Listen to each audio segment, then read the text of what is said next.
World bank की report के मुताबिक मिडिल क्लास उस शख्स को कहते हैं जो डेली ऑलमोस्ट $10 तक कमाता है, यानी मंथली 80,000 पाकिस्तानी रुपए।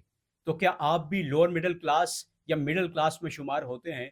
तो ये वीडियो आपके लिए है। लास्ट 2 इयर्स में तकरीबन 16 लाख पाकिस्तानी बेहतर मुस्तकबिल की उम्मीद के लिए मुल्क छोड़कर फॉरेन कंट्रीज में जा चुके हैं और ऑलमोस्ट 1 करोड़ पाकिस्तानी इस वक्त बैरून मुल्क में बस रहे हैं। पाकिस्तान के बनने से लेकर आज तक हमारे पॉलिटिशियंस तकरीबन 8 मुख्तलिफ एजुकेशन पॉलिसीज ला चुके हैं, लेकिन उसके बावजूद रिजल्ट सिफर है।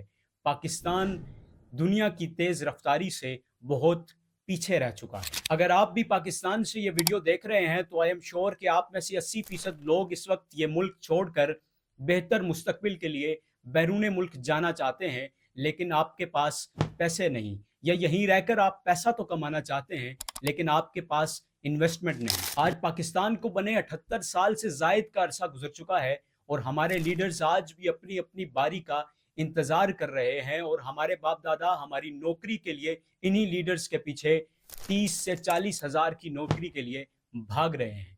लेकिन अब तो ये उम्मीद भी खत्म होती जा रही है, क्योंकि पाकिस्तान की हुकूमतें बहुत से कौमी इदारे बेच चुकी है और दूसरी तरफ IMF और वर्ल्ड बैंक के चंगल में हम कुछ ऐसा फंसे हैं कि उससे निकलना अब तकरीबन नामुमकिन नजर आता है। लेकिन आपके ज़हन में ये सवाल ज़रूर पैदा हो रहा होगा कि हम इस सब में क्या किरदार अदा कर सकते हैं। किसी अक्लमंद का कौल है कि अगर आप गरीब पैदा हुए हैं तो ये आपकी गलती नहीं, लेकिन अगर आप गरीब मरते हैं तो ये यकीनन आपकी गलती है।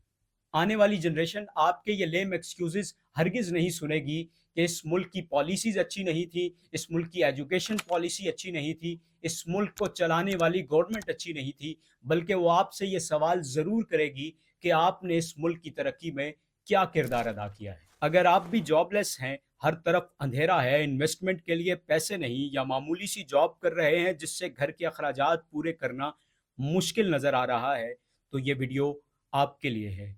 क्योंकि हर तारीकी के बाद उजाला है, हर रात सुबह की रोशनी पे ख़त्म होती है। व्यूअर्स, वक्त किसी के लिए नहीं ठहरता, ये ज़माना change your self with time के साथ साथ चलता है। माशरे या सोसाइटी में इज़्ज़तदार ज़िंदगी गुजारने के लिए आपका स्टैंडर्ड बहुत मायने रखता है। पाकिस्तान में 2018 के बाद मिडिल क्लास मुसलसल लोअर क्लास में तब्दील हो रहे हैं और अकॉर्डिंग टू वर्ल्ड बैंक 2024 के बाद पाकिस्तान में 7% तक गुर्बत की सतह में इजाफा हुआ है और तकरीबन 47% पाकिस्तानी गुर्बत की लकीर से नीचे की ज़िंदगी गुजार रहे हैं। ज़रा तसव्वुर कीजिए कि गुज़िश्ता चंद दिहाइयों में दुनिया ने साइंस के मैदान में क्या से क्या नहीं देखा, और फिर तसव्वुर कीजिए कि हमारा इस सब में क्या किरदार है। गुज़िश्ता 30 सालों में कंप्यूटर से लेकर AI तक इस दुनिया ने क्या क्या इनोवेशंस नहीं देखी, लेकिन इस सब में हमारा क्या किरदार है। हमारा इन तमाम इनोवेशंस में एक कंज्यूमर का किरदार है। दुनिया बनाती है और हम खरीदते हैं।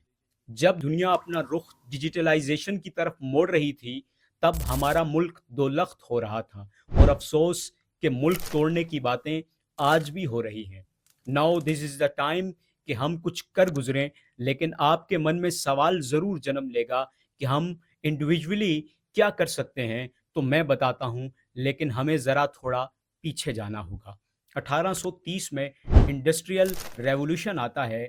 जिन शख्सियात ने इसको पहचाना आज वो दुनिया के अमीर तरीन लोगों में शामिल हैं।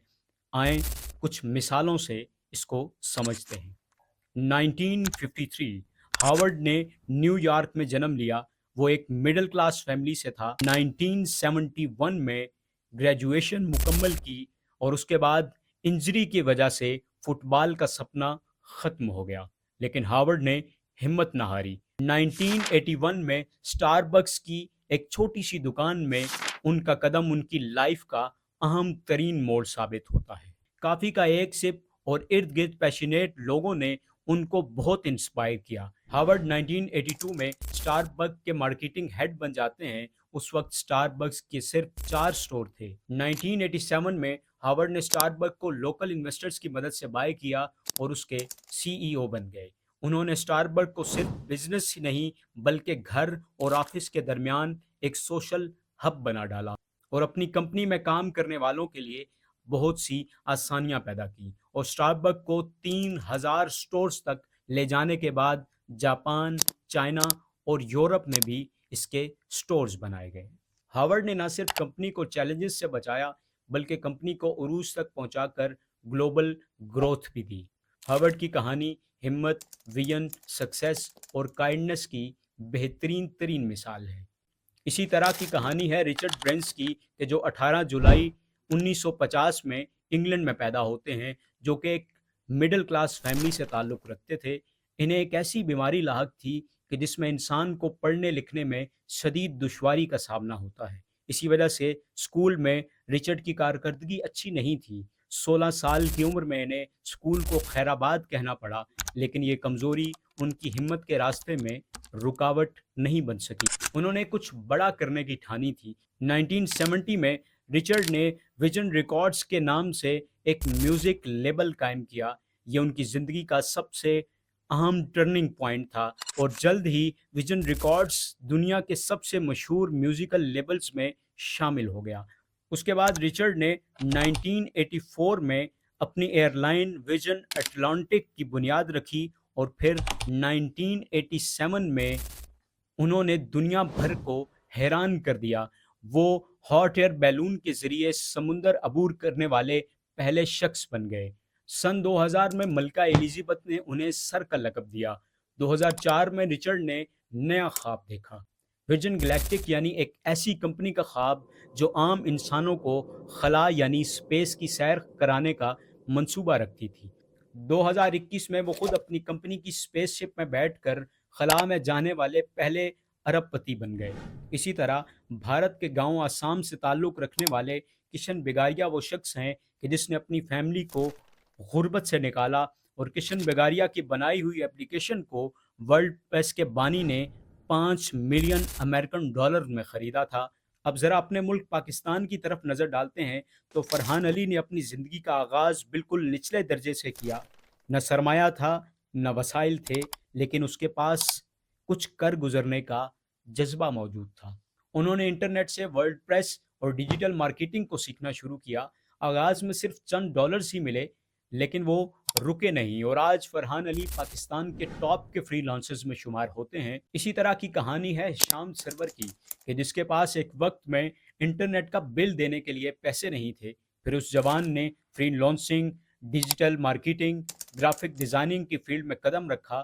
شروع کے دنوں میں شدید ناکامی آئی، لیکن ان ناکامیوں نے اس کے حوصلے کو پست نہیں کیا، اور پھر وہ وقت آیا کہ جب وہ کامیاب فری لانسرز بنے اور لاکھوں لوگوں کو یوٹیوب پر فری لانسنگ بھی سکھائی۔ یہ سب حقیقت سے جڑی کہانیاں ہیں، چاہے وہ کشن بگاریا ہو، شام سرور ہو یا ایلان مسک۔ ان سب میں ایک بات تو کامن ہے، اور وہ ہے مسلسل محنت اور جدوجہد۔ اس دنیا میں یہ بات معنی نہیں رکھتی کہ آپ کہاں سے آئے ہیں، سوال یہ ہے کہ آپ کہاں تک پہنچنا چاہتے ہیں۔ یہ طے کرنا ضروری ہے کہ تم سیکھنے اور محنت کرنے پر کتنا یقین رکھتے ہو۔ دنیا بدل چکی ہے۔